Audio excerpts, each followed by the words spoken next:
Praise the lord. నిజమైన స్వరం. June 21, 2025 Holi prayer home సంఘం వారి అనుదిన వాగ్దాన పరిచర్య. నీవు ఎల్లప్పుడూ ఉబుకుచుండు నీటి ఊట వలె ఉండెదవు. యెషయా గ్రంథము 58వ అధ్యాయము 11వ వచనము.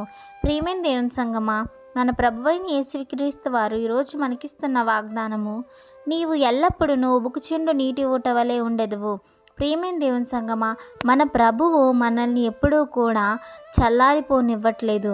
మనల్ని ఎప్పుడూ కూడా పారే ఏరువలే, ఉప్పొంగుతున్న ఉడుకుచున్న నీటి ఊట వలె మనల్ని ఉంచడానికి ఆయన సిద్ధపడి ఉన్నాడు. మనము ఎలా అయితే అంధకార శక్తులతో బాధపడుతున్నామో, చీకటిలో కృంగి ఉన్నామో ఆయనకి మొరపెట్టండి. నేను నీకు ఉన్నాను, నేను నీకు తోడుగా ఉంటాను అని ఆయన సెలవిస్తున్నాడు. ప్రియమైన దేవుని సంగమా, నీవు నాకు మొరపెట్టగా నీకు నేను ఉత్తరం ఇస్తాను. నీ ఇరుకుల్లో, ఇబ్బందుల్లో, ప్రతి విషయంలో కూడా నేను నీకు తోడుగా ఉంటాను. నీవు చీకటిలో ఉన్నప్పుడు నీకు నేను వెలుగు ప్రకాశిస్తాను. అంధకార సంబంధాల నుంచి నేను దూరం చేస్తాను. నిత్యము నేను నిన్ను నడిపించదను.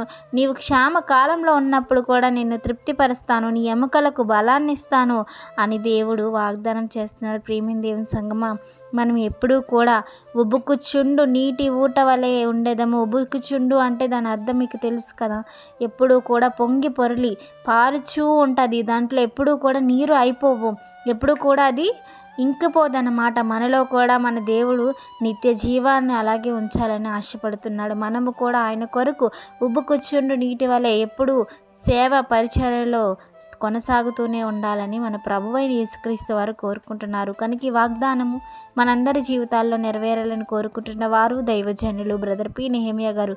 God bless you. ఆమేన్.